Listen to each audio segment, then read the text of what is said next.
à ce propos. Alors, sur ces vaccins à ARN. Alors bonsoir Monsieur le Ministre. Bonsoir. Alors j'ai pris connaissance moi d'une note d'expertise grand public sur les vaccins ayant recours aux technologies OGM. Qu'est-ce que vous appelez technologie OGM c'est le docteur Christian Vélo du comité de recherche et information indépendante sur le génie génétique. C'est pas Je ne connais pas, mais qu'est-ce que vous appelez OGM? Généticien moléculaire à l'université Paris-Saclay. Alors j'invite tout le monde d'ailleurs à la lire, c'est très intéressant. Alors vous, en fait, si on vous écoute, il n'y a aucun risque. C'est pas ce que j'ai dit. Ah, vous dites l'ARN peut être aller dans l'ADN. C'est absolument pas ce qu'il dit bizarrement. Lui, il est pas du tout du même avec vous. Alors la première chose que j'ai envie de vous dire, c'est pourquoi on vous croirait en fait, Olivier Véran? Ça fait des mois que vous nous racontez n'importe quoi.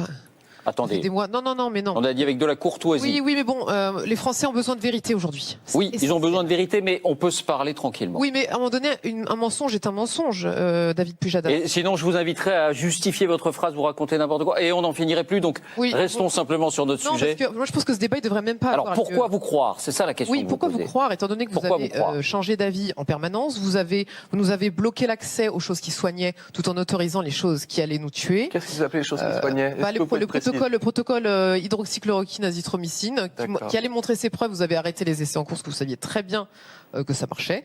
Aujourd'hui, les essais. J'ai arrêté les essais parce que je pensais que ça marchait. Oui, c'est tordu, je sais bien. C'est vous, vraiment tordu, oui.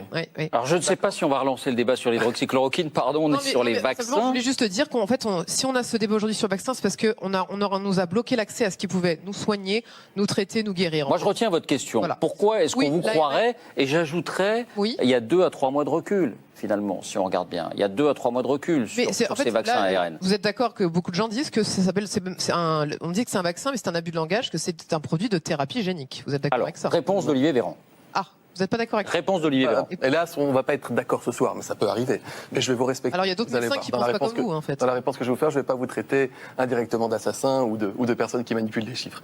Ce qu'il faut comprendre, d'abord, je n'ai pas dit qu'il n'y avait pas de dangerosité avec un vaccin. Est-ce que je l'ai dit? Je ne crois pas l'avoir dit. J'ai expliqué ce que c'était qu'un vaccin ARN et pourquoi c'était différent des vaccins habituellement utilisés dans le mécanisme. 2, peut-être qu'il y a des risques. Peut-être qu'il y a des risques. Il y a des études cliniques qui sont faites. En l'occurrence, le vaccin Pfizer a été testé sur 38 000 personnes. Les données, je ne les ai pas aujourd'hui. Les données complètes, les datas scientifiques, elles sont conférées, elles sont données aux agences du médicament américaines, européennes et aux autorités par État, avec des comités indépendants qui sont chargés d'évaluer si l'étude est sérieuse, rigoureuse, et quelle est la balance bénéfice sur risque. C'est un mot qui est important dans la vaccination. Quelle est la balance bénéfice sur risque? On sait, a priori, j'attends la confirmation des autorités européennes et françaises, que la balance bénéfice sur risque, elle est très positive pour des gens qui sont à risque de faire des formes graves de virus. C'est-à-dire que même s'il y avait des effets indésirables, et nous le saurons, même s'il y avait des effets indésirables, ils seraient beaucoup plus rares et beaucoup moins graves que la maladie en elle-même.